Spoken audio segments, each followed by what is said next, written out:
So students, ACCA ने आप लोगों के लिए CBE प्रैक्टिस के लिए एक प्लेटफॉर्म प्रोवाइड किया हुआ है अपनी वेबसाइट के ऊपर, और उसमें उन्होंने 4 मॉक एग्ज़ाम्स आप लोगों के लिए प्रोवाइड किए ताकि आप खुद को प्रिपेयर कर सकें, प्रैक्टिस कर सकें CBE फॉर्मेट के मुताबिक। सो ACCA के जो CBE का प्लेटफॉर्म है उसको यूज़ करने के लिए आप लोगों ने जाना है accaglobal.com पे,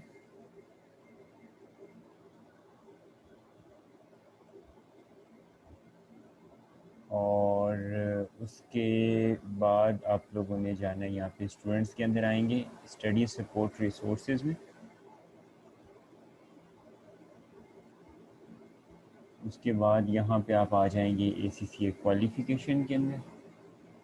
उसके बाद सब्जेक्ट चूज़ करेंगे अपने, जो कि एडवांस टैक्सेशन। उसके बाद यहाँ पे आके आप सेलेक्ट करेंगे computer based examination. Computer based exam select करने के बाद नीचे आप आएंगे जब, तो यहाँ पे स्टूडेंट्स आप लोगों के लिए उन्होंने ये देखिए ये वाला जो है ये प्रैक्टिस प्लेटफॉर्म उन्होंने आपके लिए दिया है, CBE प्रैक्टिस प्लेटफॉर्म ये वाला। तो इसके ऊपर आप कर देंगे click.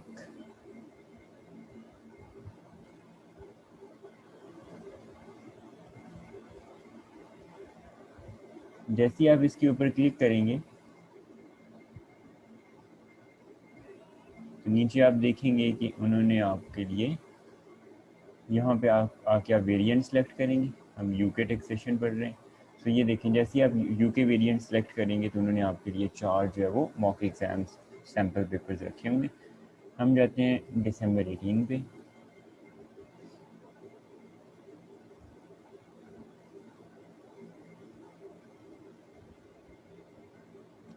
So students first 10 minutes जो है वो उन्होंने आपको दिए होते हैं ये इंस्ट्रक्शंस पढ़ने के लिए। ये पहले 2-3 पेजेस के ऊपर जो है वो इंस्ट्रक्शंस उन्होंने दी हुई हैं।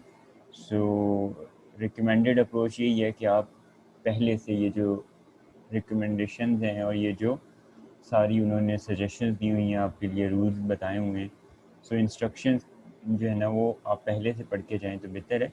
10 मिनट्स उन्होंने आपको इंस्ट्रक्शंस को रीड करने के लिए दिए हुए हैं। सो आप सिर्फ सिंपली ये बॉटम में जो नेक्स्ट का बटन है वो प्रेस करते जाएंगे।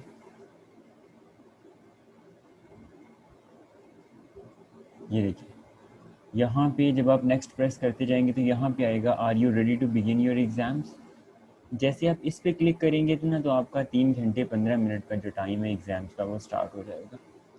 अगर 10 मिनट्स आप लोगों के लिए रीडिंग टाइम है, अगर आपको सारी इंस्ट्रक्शंस का पता है तो डायरेक्टली आप जाके इंस्ट्रक्शंस को रीड किए बगैर नेक्स्ट नेक्स्ट करते जाएं और यहाँ पे आके अपना एग्ज़ाम स्टार्ट कर लें तो आपके 3 घंटे 15 मिनट शुरू हो जाएंगे।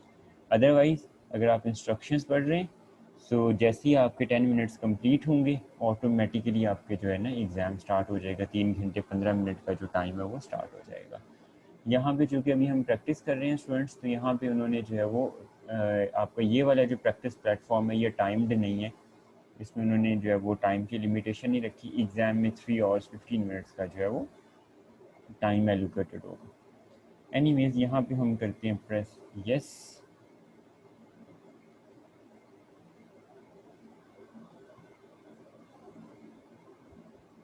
आगे चलते हैं।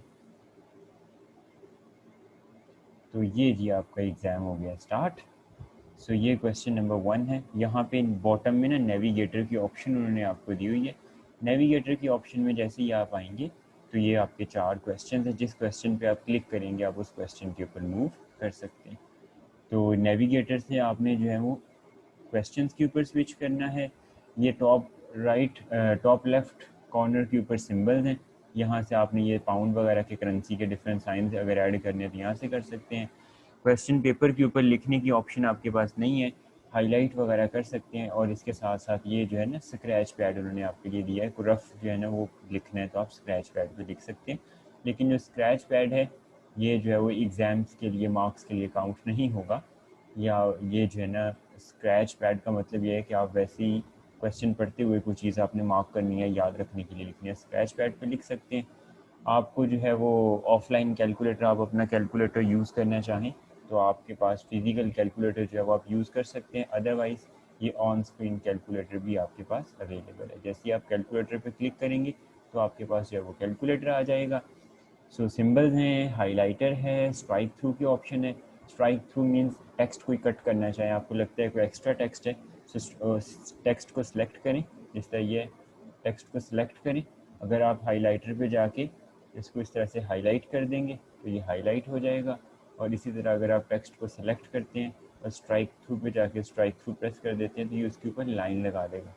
तो अगर आपको लगता है कोई टेक्स्ट जो है वो रेलिवेंट नहीं है क्वेश्चन में तो आप इसको स्ट्राइक थ्रू भी कर सकते हैं, लेकिन ऐसे सच एग्ज़ाम में इसकी ज़रूरत नहीं होती।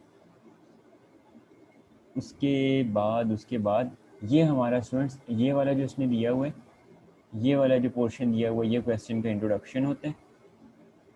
क्वेश्चन के इंट्रोडक्शन के बाद जो मेन क्वेश्चन होता है ये एग्जिबिट्स के अंदर होता है। ये 2 एग्जिबिट्स उसने दी हुई हैं। एक एग्जिबिट पहले 1-2 पेजेस की होगी, तो ये क्वेश्चन है आपका बेसिकली एग्जिबिट्स का जो दिया होता है उसने, ये आपका क्वेश्चन है।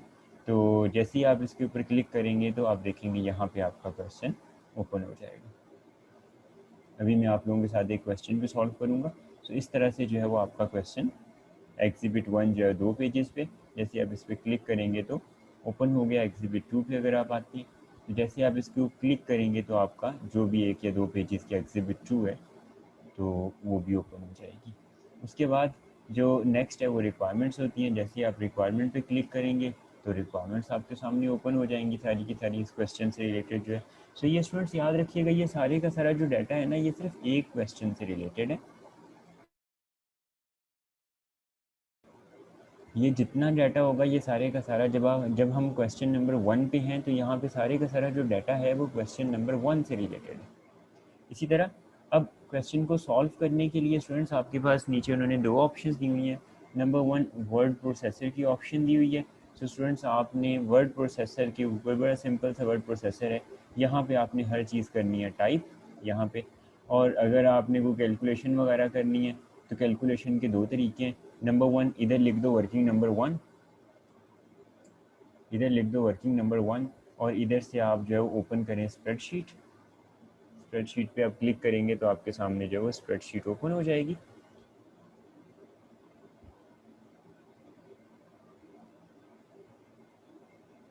ये स्प्रेडशीट आपके सामने ओपन हो गई।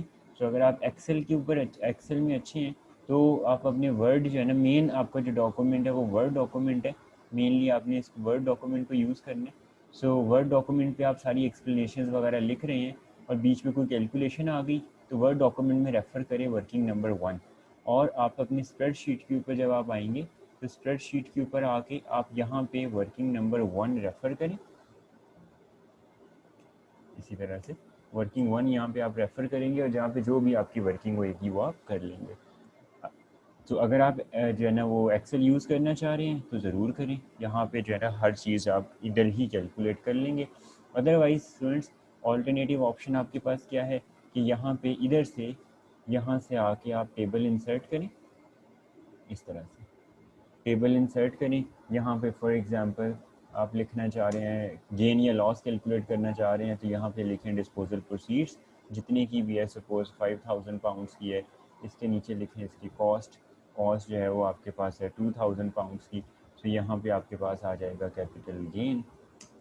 और आप अपने जो एक्सटर्नल कैलकुलेटर आपके पास अवेलेबल है उसके ऊपर जो है वो आप गेन कैलकुलेट करें और एक्सटर्नल कैलकुलेटर पे गेन कैलकुलेट करने के बाद यहाँ पे आप जो है वो गेन लिखें।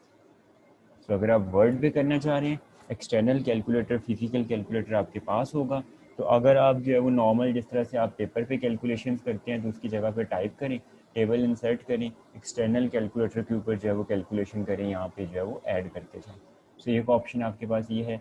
सेकेंड ऑप्शन जो है वो आपके पास क्या है, स्प्रेडशीट की। तो स्प्रेडशीट एक्सेल फार्मूलाज अगर आप उसमें ईजी हैं, प्लस 3-4 ही फार्मूलाज हैं जो रेलिवेंट है हमारे एग्ज़ाम में, प्लस माइनस डिवीजन और मल्टीप्लिकेशन, ये तो सभी को पता होते हैं। किसी को नहीं पता काइंडली गूगल कर लीजिएगा कि एक्सेल में प्लस माइनस मल्टीप्लाई और डिवाइड कैसे करते हैं सेल्स को। सिंपल सेल को सिलेक्ट करना है, डिवाइड प्रेस करना है, दूसरे सेल को सिलेक्ट कर देना होता है और कोई रॉकेट साइंस इसके अंदर नहीं होती। स्टार्ट के अंदर इक्वल टू का साइन या प्लस का साइन लगाना होता है। सो इस तरह से स्टूडेंट्स ये ऑप्शन है पेपर सॉल्व करने के लिए। आए एक जो है ना प्रॉपर एक क्वेश्चन सॉल्व करते हैं तो ताकि आपको आइडिया हो जाए कि एग्ज़ाम में जो है वो हमने क्वेश्चन कैसे सॉल्व करना है।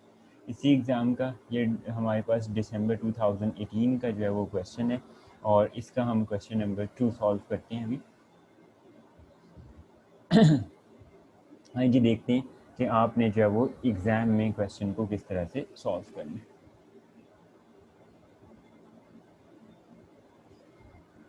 सबसे पहले ये जो इंट्रोडक्शन है क्वेश्चन का लिखा हुआ, ये हम देखते हैं। Your manager has sent an email with the 2 attachments concerning the E Limited Group. So E Limited Group से रिलेटेड जो है वो आपके मैनेजर ने आपको कोई 2 अटैचमेंट्स भेजी हैं, अभी देखते हैं। The attachments consist of extract from the group files and the schedule of the information from the group finance director. The email detail the work your manager require you to do. So email के अंदर जो है वो सारी detail लिखी हुई है कि आपने क्या करना है. The 3 documents are set out in the exhibits. The following exhibits are available on the left hand side of the screen. सबसे पहले अटैचमेंट 1 है, ये आपको नज़र आ रही होगी एग्जिबिट में। सबसे पहले ये लेफ्ट साइड पे आप आएंगे तो ये एग्जिबिट है। एग्जिबिट में सबसे पहले अटैचमेंट 1। सो अटैचमेंट 1 में वो क्या कह रहे हैं? अटैचमेंट 1 है ई लिमिटेड ग्रुप से related, extract from an email from the group files. So exhibit में जो ग्रुप के बारे में उसने आपको इन्फॉर्मेशन दी होगी। सो अगर हम ये एग्जिबिट 1 जो है वो ओपन करते हैं, सो ये आप देखेंगे तो एग्जिबिट 1 में ना बेसिकली उसने ग्रुप स्ट्रक्चर को एक्सप्लेन किया हुआ है कि जिस कंपनी पे, जिस ग्रुप पे आप क्वेश्चन सॉल्व करने जा रहे हैं वो ग्रुप का स्ट्रक्चर क्या है। सो सबसे पहले जो है वो उसने आपके सामने बनाया हुआ है ग्रुप स्ट्रक्चर। उसके बाद अटैचमेंट 2 की अगर हम बात करें, schedule of the information from group finance director 3 दिसंबर 2020 की बात अगर हम करते हैं,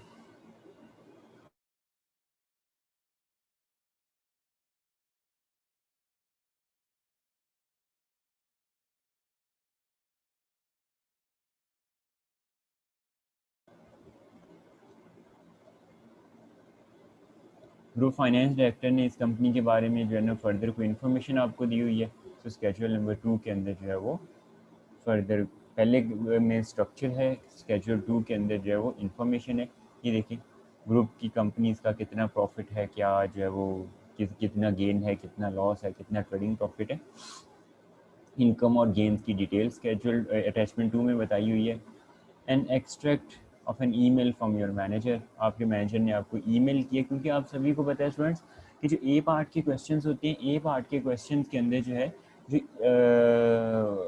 रिक्वायरमेंट है वो ईमेल के अंदर डिटेल में दी होती हैं। तो एक्सट्रैक्ट जो है ना आपके मैनेजर की जो ईमेल आएगी, आप देखेंगे कि जो रिक्वायरमेंट्स हैं आपके मैनेजर की ईमेल के अंदर डिटेल में उसने बताई होंगी। ये देखें, ये डिटेल रिक्वायरमेंट है।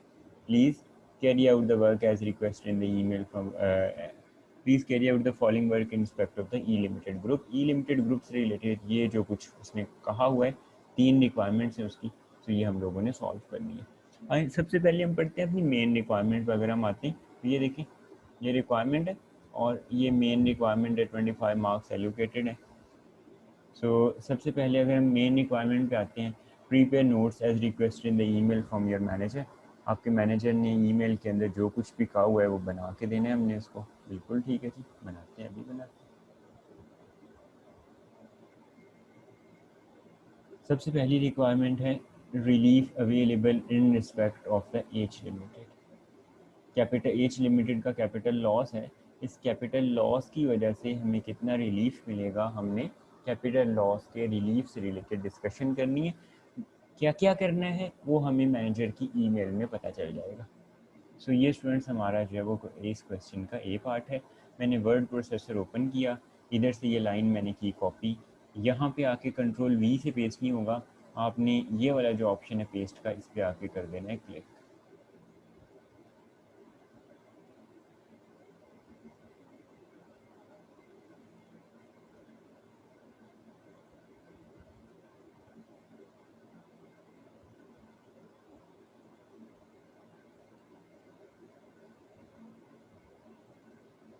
ये होगी रिक्वायरमेंट पेस्ट हमारे पास।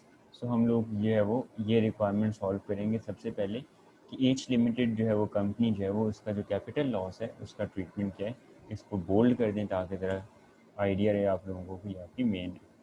तो इसके अंदर भी फर्दर ईमेल में डिटेल में बताएगा कि कैपिटल लॉस से रिलेटेड आपने क्या क्या करना है। एनीवेज, नेक्स्ट रिक्वायरमेंट पे अगर हम आए तो लॉज लिमिटेड से रिलेटेड कुछ पूछा होगा ईमेल में, 8 मार्क्स हैं वो बताना है। जे लिमिटेड वैट से related on sale of building, J limited ने जो है वो एक बिल्डिंग सेल किया, इसकी वैट इम्प्लीकेशन से रिलेटेड हमने कुछ ना कुछ एक्सप्लेन करना होगा। सो इस तरह से स्टूडेंट्स ये है आप लोगों के पास क्वेश्चन। डिटेल रिक्वायरमेंट हमें कहाँ पे मिलेंगी? मैनेजर की ईमेल के अंदर। स्टूडेंट्स ये देखें, वर्ड का जो आपके पास डॉक्यूमेंट है, इसमें आपने जो कुछ भी पेस्ट कर दिया ये ऑटो सेव है, मतलब आपको खुद सेव करने की ज़रूरत नहीं है। देखें मैं ये जो वर्ड प्रोसेसर का ये रिस्पॉन्स ऑप्शंस के अंदर जो वर्ड प्रोसेसर है, इसको अगर आप बंद भी कर देंगे, जैसे ही आप दोबारा खोलेंगे तो ये देखें जो आपने लिखा हुआ है वो अवेलेबल होगा, उसको कुछ भी नहीं होता। सो ये जो दोनों शीट्स हैं, वर्ड प्रोसेसर और जो स्प्रेडशीट है, सो ये हर क्वेश्चन के लिए जैसे ही आप एक क्वेश्चन ओपन करेंगे, सो ये वर्ड प्रोसेसर और स्प्रेडशीट जो है वो हर क्वेश्चन के लिए अलग-अलग अवेलेबल होंगी। ऐसा नहीं है कि एक ही जो है ना वर्ड प्रोसेसर शीट के ऊपर आप सारे क्वेश्चन सॉल्व कर सकते हैं। ये हर क्वेश्चन के लिए अलग-अलग जो है वो ये शीट्स अवेलेबल होंगी। आइए सबसे पहले मैनेजर की ईमेल के ऊपर आते हैं, क्योंकि उसने हमें बताया है कि आपके नॉर्मली हमने देखा है जो 35 मार्क्स वाले क्वेश्चंस होते हैं उसमें मैनेजर की ईमेल के अंदर ही सारा कुछ डिटेल में मेंशन होता है।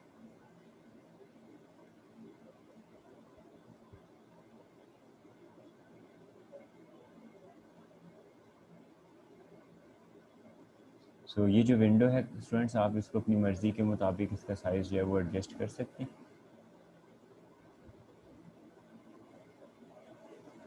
लीजिए पढ़ते हैं। सबसे पहले ये हमारे मैनेजर की ईमेल है और इसमें जो है ना डिटेल में पढ़ते हैं कि क्या पूछा क्या है उसने ए पार्ट के अंदर। तो सबसे पहले मैं ए पार्ट ज़रा डिटेल में पढ़ूंगा, उसके बाद क्वेश्चन रीड करना स्टार्ट कर दूंगा, और क्वेश्चन रीड करते करते मैंने ट्राई करनी है कि कम अज़ कम मेरा ए पार्ट जो है वो सॉल्व हो जाए। Relief available in respect of capital loss of the H limited. H limited company जो है वो उसका जो कैपिटल लॉस है उससे रिलेटेड कुछ प्लानिंग करवाई है उसने हमसे। सबसे पहली बात क्या है, identify with supporting explanations those companies to which capital loss on sale of the building could be transferred. Students, capital gain हो या कैपिटल लॉस हो, हम सिर्फ और सिर्फ 75% ग्रुप मेंबर्स को ही ट्रांसफ़र कर सकते हैं।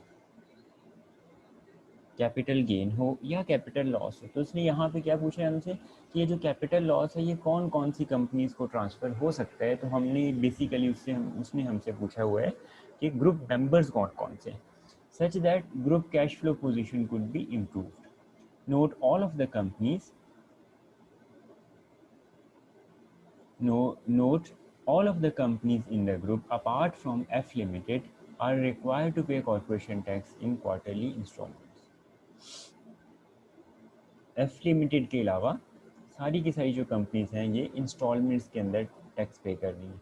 सो हमारा जो है वो जब भी हम लॉस ट्रांसफ़र करते हैं स्टूडेंट्स, तो हमारी जो फर्स्ट प्रायोरिटी होती है वो ये होती है कि हम उस कंपनी को लॉस ट्रांसफ़र करें जो इंस्टॉलमेंट्स में, क्वार्टरली इंस्टॉलमेंट्स में कॉर्पोरेशन टैक्स पे कर रही है। So F limited will be our least priority, क्योंकि एफ लिमिटेड जो है वो इंस्टॉलमेंट्स में कॉर्पोरेशन टैक्स पे नहीं कर रही, जो बाकी कंपनीज हैं वो इंस्टॉलमेंट्स में कॉर्पोरेशन टैक्स पे कर रही हैं। सो हम सबसे एंड पे एफ लिमिटेड को लॉस ट्रांसफ़र करेंगे,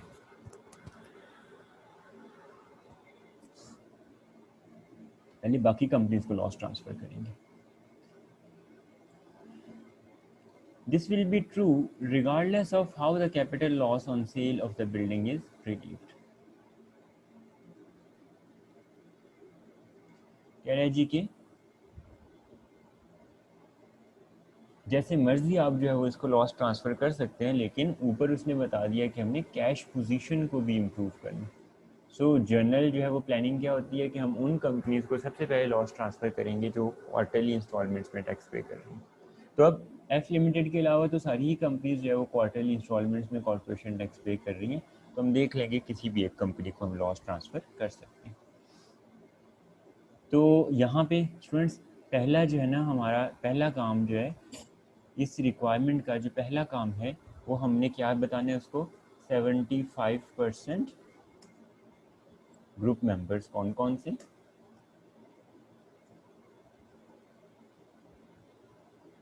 और सेकेंडली हमने उसको बताना है कि companies to which capital loss should be transferred.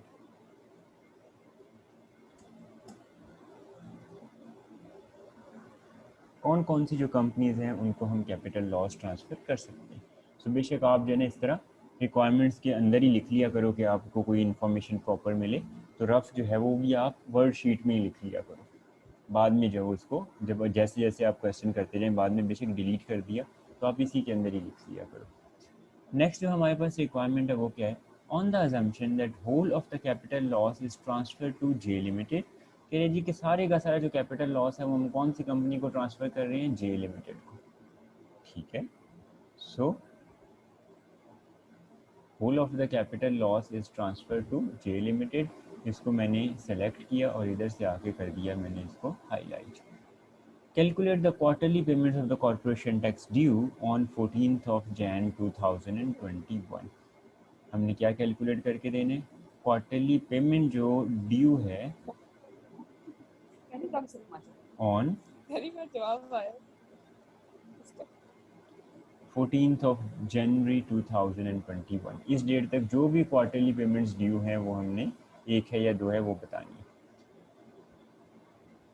Please carry out this calculation in 000 format, मतलब थाउजेंड्स के अंदर जो है वो हमने कैलकुलेशन करनी है सारी की सारी।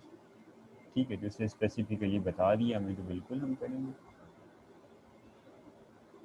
On each instalment payment date each group company pays the amount of the corporation tax necessary in order to ensure that it has paid the correct total amount of the tax based on the latest listed figures।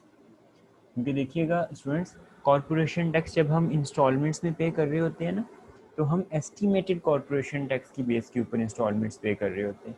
सो वो जो है उसने इस paragraph में बताया है कि वो कंटिन्यूसली जो है वो हर कंपनी कंटिन्यूसली अपनी एस्टिमेटेड प्रॉफिट को मॉनिटर कर रही है और अपडेटेड इंफॉर्मेशन के ऊपर जो है वो क्वार्टरली इंस्टॉलमेंट्स पे हो रही है। अच्छा जी, सो यहाँ पे स्टूडेंट्स नेक्स्ट जो रिक्वायरमेंट हमारे पास होगी, मैं दोबारा आता हूँ वर्ड डॉक्यूमेंट के ऊपर। सो इस ए पार्ट के अंदर सबसे पहले मैंने 75% गेन ग्रुप मेंबर्स देखने हैं, फिर मैंने उसको बताना है companies to will capital loss can be transferred. अगली बात जो मैंने उसको बतानी है, उसने कहा हुआ है इस रिक्वायरमेंट में कि भैया अगर हम सारे का सारा कैपिटल लॉस जे लिमिटेड को ट्रांसफ़र करते हैं तो हमने क्या कैलकुलेट करना है, corporation tax. So next requirement जो है स्टूडेंट्स हमारे पास, उसमें हम लोग इसी पार्ट के अंदर अगली बात जो हमने करके देनी है उसको वो क्या है, हमने उसको कॉरपोरेशन टैक्स कैलकुलेट करके देना है फॉर जे लिमिटेड। ठीक है जी, जे लिमिटेड के लिए हमने उस कॉरपोरेशन टैक्स कैलकुलेट करना है और फिर साथ में जो है वो क्वार्टरली इंस्टॉलमेंट्स भी बतानी है उसको।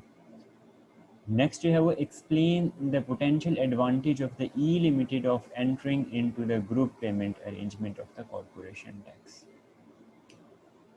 So group payment arrangement of corporation tax. Corporation tax जो है वो ग्रुप पेमेंट अरेंजमेंट का क्या मतलब होता है और इसका क्या फ़ायदा होता है, तो स्टूडेंट्स ये इस क्वेश्चन का ए पार्ट है। सो हमने इस क्वेश्चन के ए पार्ट के अंदर ये बातें जो है वो उसको बतानी है। सो ये चार हमारे पास स्टूडेंट्स रिक्वायरमेंट्स हैं इस क्वेश्चन के ए पार्ट के अंदर। इनको मैं कर देता हूँ बोल्ड ताकि क्लियरली पता चल जाए कि हम जो है वो कौन सा पॉइंट एक्सप्लेन करने जा रहे हैं। अब मैं क्वेश्चन को रीड करना स्टार्ट करता हूँ और ये पार्ट में चार बातें हैं जो मैंने एक्सप्लेन करनी। अब क्वेश्चन को रीड करते हैं। नॉर्मली भी मैंने आपको इसी तरह सिखाया हुआ है कि सारी रिक्वायरमेंट्स पढ़ेंगे तो कोई भी माइंड में नहीं रहेगी, सिर्फ और सिर्फ एक रिक्वायरमेंट पढ़ा करें। अगर पहली रिक्वायरमेंट 2 मार्क्स की है तो फिर 2 पढ़ लें। फॉर एग्जांपल पहली रिक्वायरमेंट ये 2 मार्क्स की है, तो इसका मतलब ये है कि फिर एक और रिक्वायरमेंट पढ़ लें साथ में। मींस कि आपने 8 से 10 नंबर की रिक्वायरमेंट्स पढ़ लेनी है पहले। वो ये नॉर्मली ए पार्ट ही इतने मार्क्स का हो जाता है। तो जिस तरह यहाँ पे ए पार्ट मैंने पढ़ लिया, अब मैं क्वेश्चन रीड करूँगा और क्वेश्चन रीड करते करते मैंने ट्राई करनी है कि एटलीस्ट मेरा ये वाला जो पार्ट है ये तो सॉल्व हो जाए कम अज़ कम। हाँ जी, अब आते हैं क्वेश्चन के ऊपर।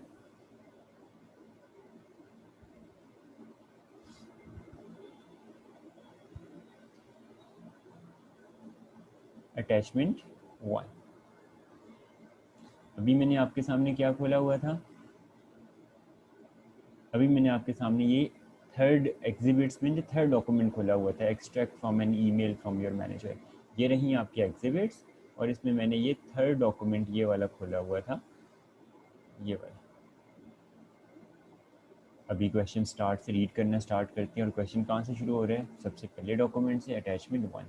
स्टूडेंट्स मैंने यहाँ पे ओपन की जब अपने साथ attachment number 1।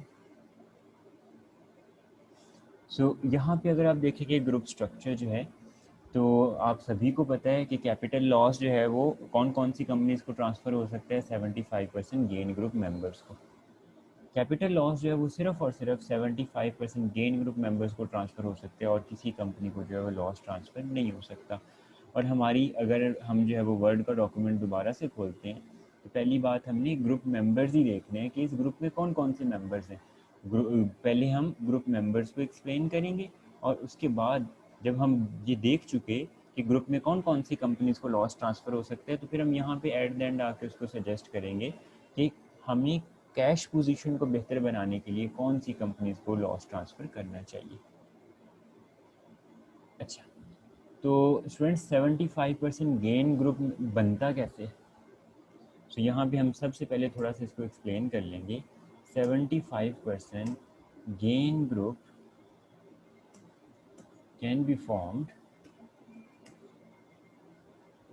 if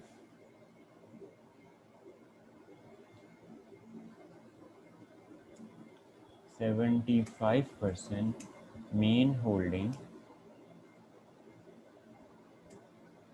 in all companies and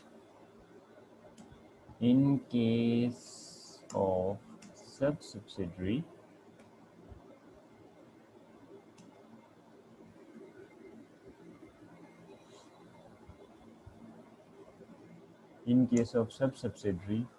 effective holding should be more than 50%, 51 या उससे ज़्यादा होनी चाहिए। ये मैंने एक लाइन में एक्सप्लेन कर दिया कि ये जो है वो 75% ग्रुप बनता कैसे। आए अब स्ट्रक्चर पे आ जाते हैं, देख लेते हैं इसी ये जो मैंने लिखा है इसके मुताबिक कौन कौन सी कंपनीज ग्रुप का पार्ट बनेगी। स्टूडेंट्स अगर हम देखेंगे तो ई लिमिटेड की डायरेक्ट होल्डिंग जो है वो एफ लिमिटेड में 100% है। सो एक तो ग्रुप इसका बन जाएगा एफ लिमिटेड के साथ।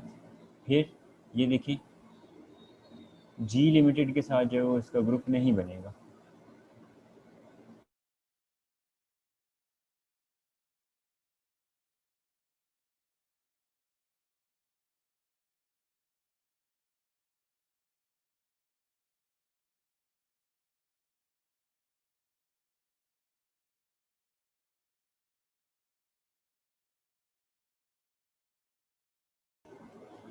जी लिमिटेड के साथ इसका ग्रुप नहीं बनेगा क्योंकि आप देख सकते हैं कि जो मेन होल्डिंग है वो 75 से कम है।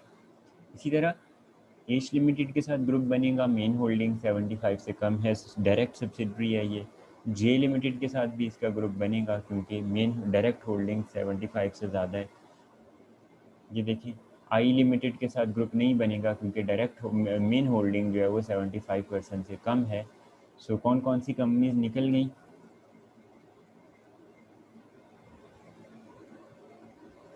इसके साथ ग्रुप नहीं बनेगा,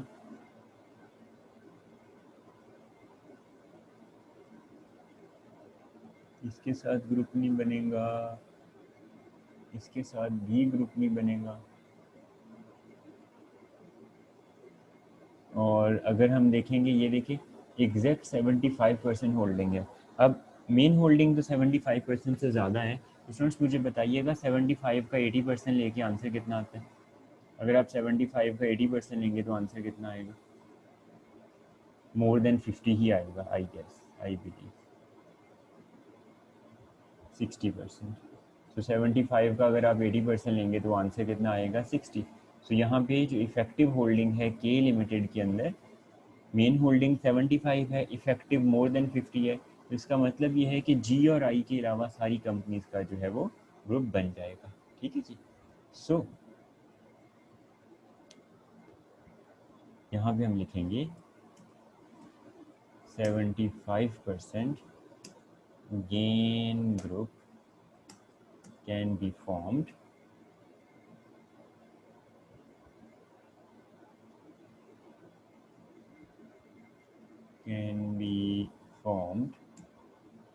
with कौन कौन सी कंपनीज के साथ जो है वो ये वाला ग्रुप बन सकते हैं?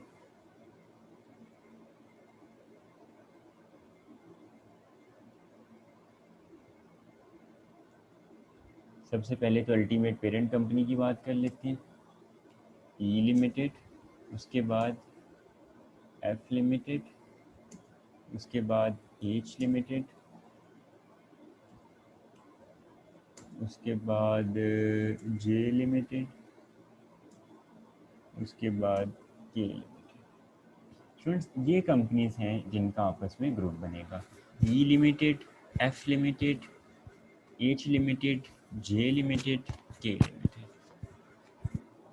सो ये 5 कंपनीज हैं, 5 पूरी हो रही है। तो ये स्टूडेंट्स ये 5 कंपनीज हैं जिनका आपस में 75% गेन ग्रुप बन रहा है।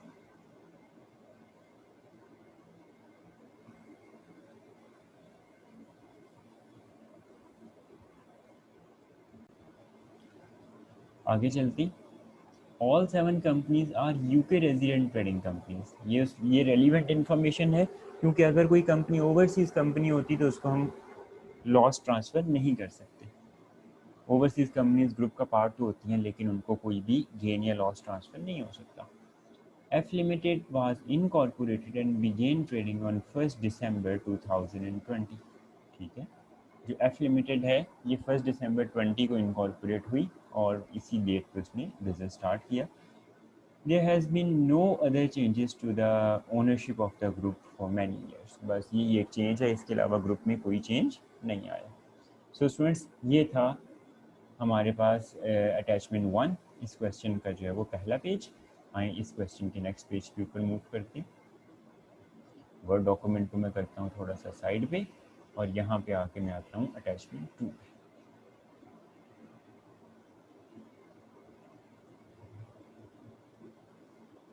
ये रही मेरे पास अटैचमेंट, इसको आप एक साइड पे ले जाते हैं। आए अटैचमेंट 2 के अंदर सबसे पहले तो देखें कि हमने कैपिटल लॉस ट्रांसफ़र करना है, तो जो कंपनी कैपिटल लॉस रिसीव कर रही है उसका कैपिटल गेन होना चाहिए। तो अगर आप देखेंगे ना, याद रखिएगा किस किस कंपनी का ग्रुप बन रहा है, किस किस कंपनी का ग्रुप बन रहा है, ई एफ एच जे के, ई एफ एच जे के। इसका मतलब है जी लिमिटेड वैसे ही चली जाएगी, इसको कर देते हैं थोड़ा सा हाईलाइट, कोई भी इसको एक कलर दे देते हैं। हमने जो है वो जी लिमिटेड को कंसिडर नहीं करना, कोई भी इसको कलर कर देते हैं। और साथ में हमने और कौन सी कंपनी को कंसिडर नहीं करना, आई लिमिटेड। इन दो कंपनीज को तो हमने कंसिडर करना ही नहीं, इनके साथ तो ग्रुप ही नहीं बन रहा। अब आगे चलते हैं, ये तो ग्रुप का पार्ट ही नहीं है ना, ये दो कंपनी तो वैसे ही गई। अगर हम ई लिमिटेड की बात करते हैं तो स्टूडेंट्स ये देखें, ई लिमिटेड का कोई गेन ही नहीं है, ज़ीरो। तो चूंकि ई लिमिटेड का कोई गेन ही नहीं है, तो अगर किसी कंपनी का गेन ही नहीं है तो उसको लॉस ट्रांसफ़र हमने नहीं करना। और कौन सी, एच लिमिटेड का जो है वो अगर आप देखते हैं तो एच लिमिटेड का भी कोई गेन नहीं है। हाँ, बाकी कंपनीज का जो है वो गेन है। नीचे उसने इन्फॉर्मेशन दी हुई है, अगर आप गेन से रिलेटेड जो है वो चीज़ें देखेंगे तो यहाँ पे उसने बताया हुआ है कि चार्जेबल गेन से रिलेटेड नोट 1 और 2 नीचे जाके पढ़ लो। सब देख लेते हैं कि नोट 1 और 2 में उसने क्या लिखा हुआ है। Note number 1. On 2nd December 2020, H Limited sold a building. H Limited ने जो है वो एक बिल्डिंग सेल की है. This sale resulted in a capital loss of 80,000 pounds. ये लीजिए, जो H Limited है बेसिकली इसका कैपिटल लॉस है जो कि हमने बाकी कंपनीज को ट्रांसफ़र करना है. ये देखिए यहाँ पे तो सिर्फ गेन लिखा हुआ है ना, गेन तो इस कंपनी का यहाँ पे ज़ीरो है, लेकिन इस कंपनी का इनफैक्ट इसका 80,000 का लॉस है एच लिमिटेड का, जो कि हमने बाकी ग्रुप मेंबर्स को ट्रांसफ़र करने. This loss is not reflected in the figures above. तो ऊपर सिर्फ उन्होंने इनकम्स लिखी हैं, गेन्स लिखे हैं, तो इस वजह से ये लॉस ऊपर शो नहीं हो रहा. Roll over relief will not be claimed in respect of any of the group companies. ये जो ग्रुप कंपनीज हैं इनसे रिलेटेड हमने जो है वो रोल ओवर रिलीफ क्लेम नहीं किया हुआ. लॉज लिमिटेड, ये रिक्वायरमेंट जो है लॉज लिमिटेड से रिलेटेड नहीं है, क्योंकि लॉज लिमिटेड को हम प्लान कर रहे हैं कि हमने अभी उसको अगले साल जाके परचेज़ करना है. अभी हमने लॉज लिमिटेड को परचेज़ नहीं किया. अभी हम बात कर रहे हैं 31 मार्च 2021 की. अभी हम बात कर रहे हैं 31 मार्च 2021 के ईयर एंड की. और ये लॉज लिमिटेड जो है ये हम 1 अप्रैल 21 को परचेज़ करेंगे. तो ये अगले साल की बात है. लॉज लिमिटेड जो है वो अगले साल की बात है. तो स्टूडेंट्स, सबसे पहली बात तो मैं यहाँ पे लिखता हूँ कि ई लिमिटेड का तो कोई कैपिटल गेन ही नहीं है, तो इसको लॉस ट्रांसफ़र नहीं हो सकता. सबसे पहला. अब मैं सबसे पहले मैंने क्या एक्सप्लेन किया, ग्रुप मेंबर्स कौन कौन से हैं. अब मैं एक्सप्लेन कर रहा हूँ. Capital loss can not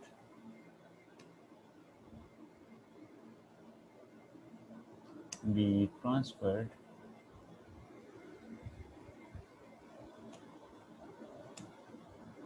to E Limited because E Limited do not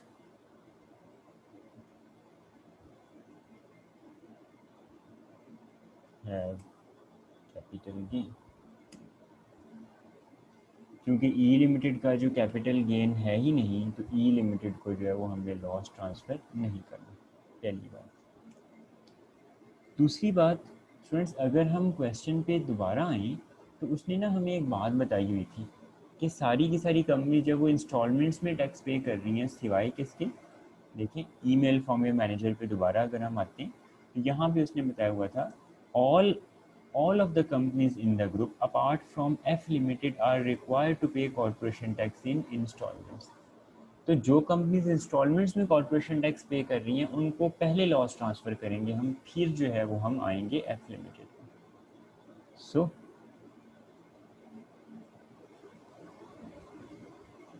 यहाँ पे हम लिखेंगे transfer of capital loss to F limited will be last option after transferring loss to those companies who pay corporation tax in installments, because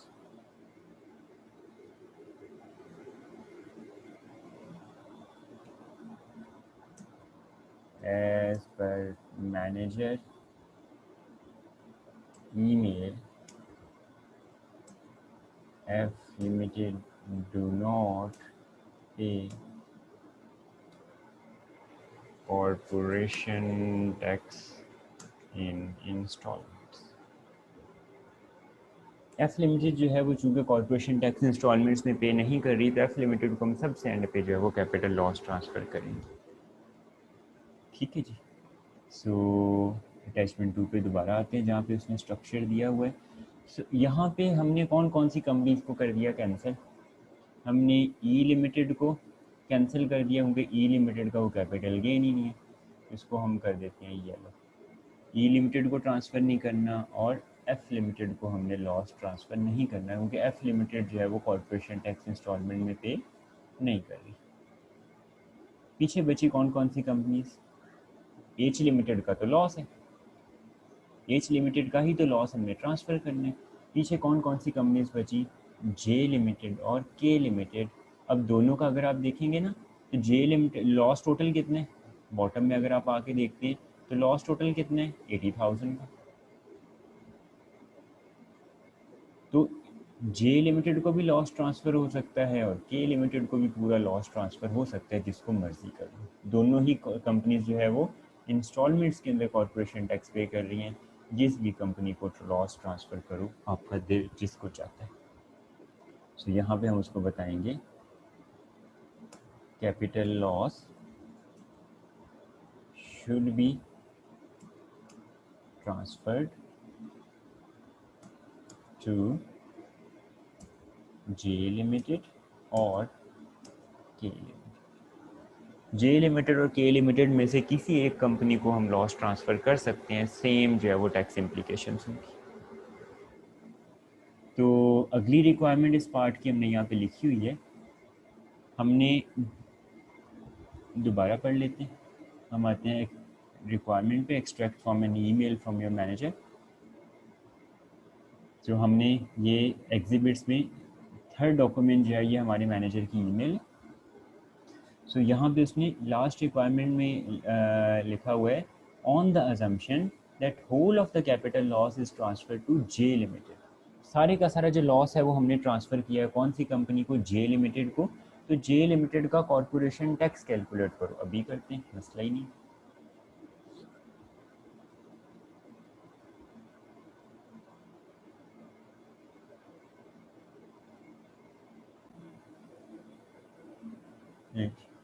यहाँ पे हम आते हैं, यहाँ पे हम आके ऐड करते हैं एक छोटा सा टेबल। मुझे सिर्फ दो ही जो है वो कॉलम चाहिए, रो काफ़ी सारी मैं ऐड कर लूँगा, जो एक्स्ट्रा बचती हैं वो बाद में मैं कर दूँगा डिलीट। ले यहाँ पे एक हो गया कॉलम ऐड। अब हम देखते हैं कि जे लिमिटेड का स्टूडेंट्स, जे लिमिटेड की इनकम कौन कौन सी है। सबसे पहले ये देखिएगा जे लिमिटेड का, हम जे लिमिटेड को जो है वो लॉस ट्रांसफ़र करने जा रहे हैं।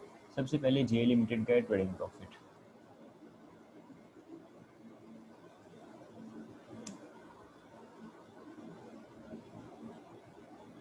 और वो है, बल्कि एक सेकेंड,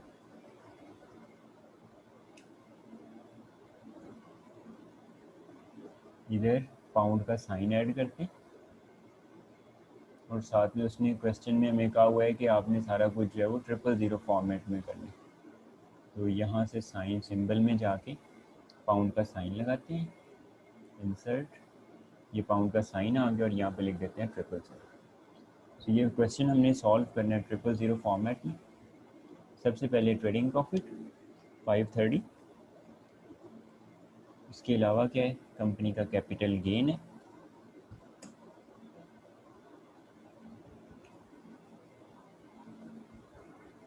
जो कि है 90 का, और इस 90 के गेन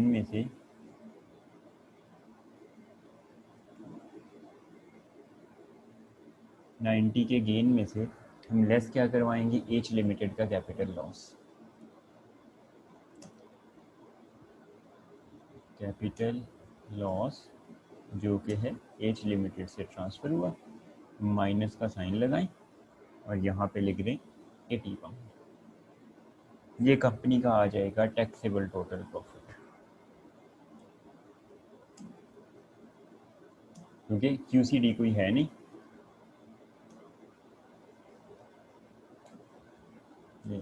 अपने एक्सटर्नल कैलकुलेटर्स आपके पास होंगे, एक्सटर्नल कैलकुलेटर्स के ऊपर करें इसको सॉल्व, अगर आपको स्प्रेडशीट पसंद नहीं है तो।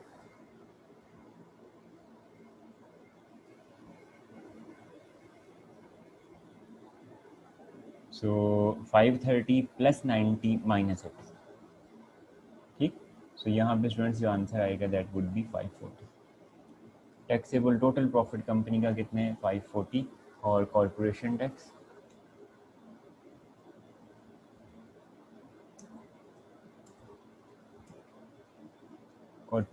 आप सभी को पता है स्टूडेंट्स, इसका होएगा 19%, सो 103, ठीक। सो अब जो है वो कॉरपोरेशन टैक्स जो है वो हम लोगों ने इतना पे करना है,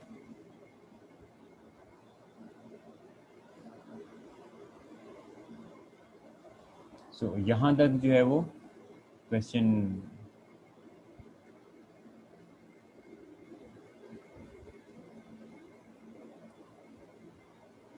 आगे उसने ये भी पूछा हुआ है हमसे कि इंस्टॉलमेंट्स जो हैं वो इंस्टॉलमेंट्स जो है वो कितनी हमने पे करनी।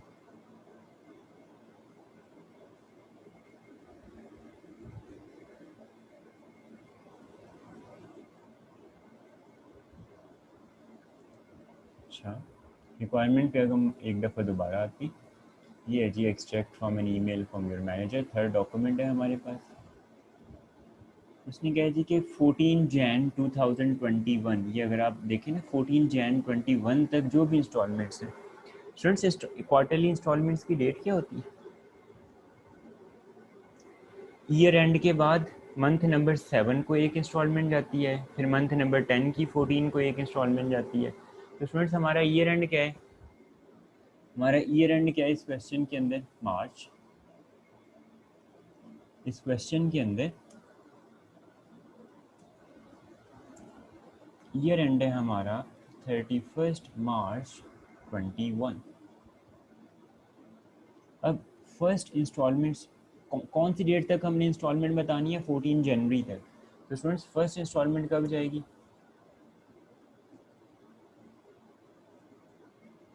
फर्स्ट इंस्टॉलमेंट जाएगी ईयर एंड के बाद मंथ नंबर 7 की 14 को। ईयर एंड हमारा क्या है? 31 मार्च। 31 मार्च के बाद मंथ नंबर 7 कौन सा आएगा ईयर एंड के बाद? तो मार्च के बाद अप्रैल, मई, जून, जुलाई, अगस्त, सितंबर और अक्टूबर। तो पहली जो इंस्टॉलमेंट जाएगी वो जाएगी 14 अक्टूबर 2021। और ये कितनी होएगी? 3 मंथ्स का टैक्स। ऊपर स्टूडेंट्स हमारा टैक्स बना कितना?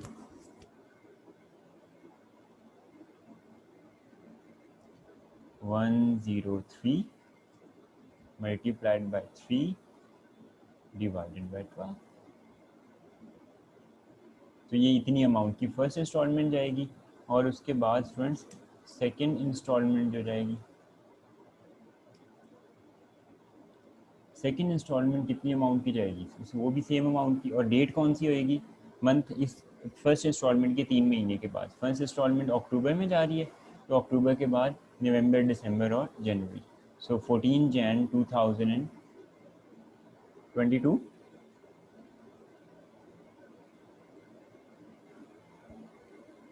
या ईयर एंड हमारा, एक सेकेंड, ईयर एंड हमारा क्या है?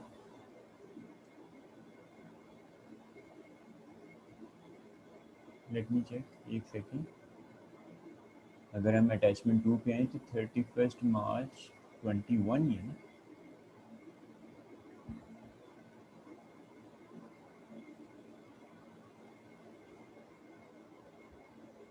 मंथ नंबर 7 स्टूडेंट्स होता है अकाउंटिंग पीरियड के स्टार्ट होने से।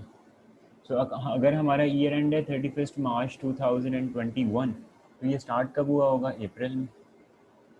सो जो है ना वो पहली इंस्टॉलमेंट जाती है अकाउंटिंग पीरियड के स्टार्ट होने से मंथ नंबर 7 में। सो अकाउंटिंग पीरियड हमारा स्टार्ट कब हुआ होगा? 1 अप्रैल 2020 को। सो अप्रैल, मई, जून, जुलाई, अगस्त, सितंबर और अक्टूबर। सो अकाउंटिंग पीरियड स्टार्ट होने से आगे मंथ नंबर 7 20 बनेगा।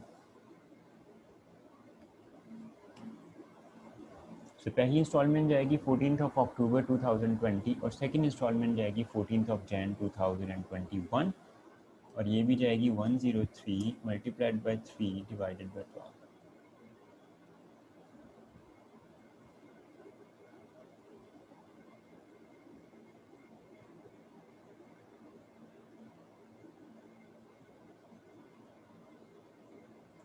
सो मुझे अमाउंट्स बताइए कि दोनों इंस्टॉलमेंट्स की सेम ही अमाउंट होएगी।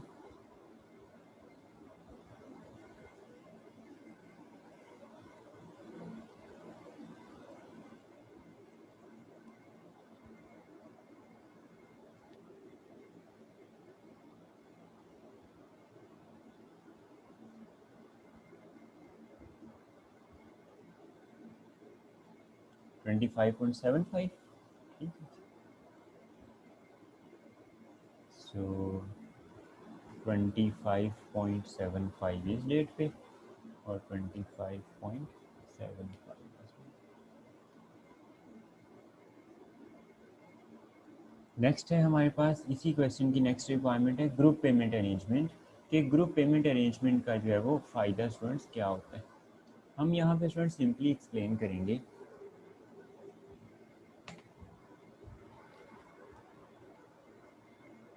Every company is responsible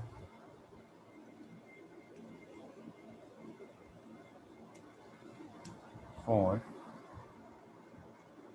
timely payment of corporation tax and have to pay interest and penalties if unable to make timely payment of tax। Her company जो है ना उसने अपना अपना टैक्स देना है, तो अगर कंपनी को टाइमली टैक्स पे नहीं करती तो ऑब्वियसली इंटरेस्ट और पेनल्टीज पे करना पड़ेंगी। So if a company is in financial difficulty or due to any other reason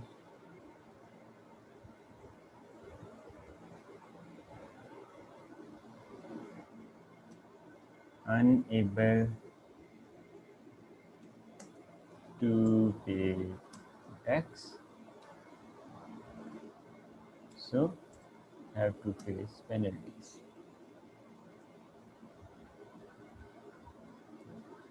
have to face interest and penalties, especially when quarterly payments are required। So quarterly payments के अंदर क्या होता है, अभी ईयर एंड नहीं हुआ, profit loss का पता ही नहीं है, लेकिन आपने एस्टिमेटेड प्रॉफिट की बेस पे टैक्स देना है। इसका एक सोल्यूशन होता है। अब सोल्यूशन क्या है, इन ग्रुप अरेंजमेंट, अच्छा ग्रुप पेमेंट अरेंजमेंट में क्या होता है, ग्रुप की एक कंपनी जो है वो पूरे ग्रुप के बिहाफ पे कॉर्पोरेशन टैक्स पे कर लेती है और ईयर एंड पे जाके कंपनीज जो है वो अंडर या ओवर प्रोविजन की एडजस्टमेंट एचएमआरसी को बता देती है। इस वजह से इंटरेस्ट से कंपनीज बच जाती हैं। In group payment arrangement, payment arrange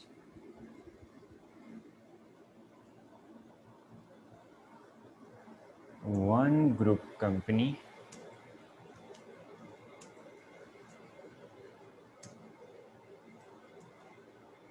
will pay corporation tax on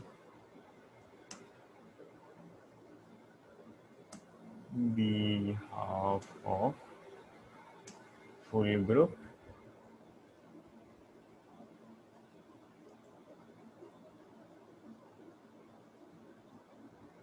and later on make adjustment for under or over payment of corporation tax। In this way,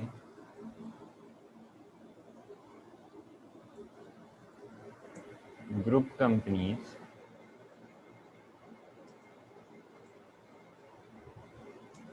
can avoid interest and penalties for late payment। सो यहाँ पे जो company specially group company अगर कोई financial difficulty में और वो during the year जो है वो कॉर्पोरेशन टैक्स टाइमली पे नहीं कर सकती, तो वो कंपनी जो है वो पेनल्टी से बच जाएगी, क्योंकि यहाँ पे ग्रुप की कोई एक कंपनी पूरे ग्रुप के बिहाफ के ऊपर जो है वो कॉर्पोरेशन टैक्स पे कर रही होती है। सो स्टूडेंट्स ये था एक इस क्वेश्चन की ए रिक्वायरमेंट, इस क्वेश्चन का मेजर पोर्शन।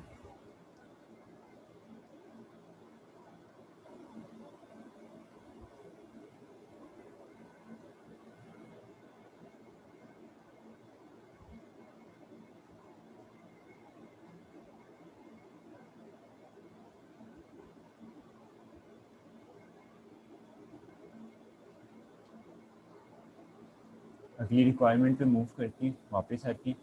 थर्ड डॉक्यूमेंट है email from your manager. Once again कह रहा हूँ कि जो ए पार्ट के क्वेश्चंस होते हैं उसमें डिटेल रिक्वायरमेंट्स गिवन होती है ईमेल के अंदर। बी रिक्वायरमेंट पे अगर हम आते हैं तो लॉज लेक कंपनी है, in respect of the propose purchase of 60%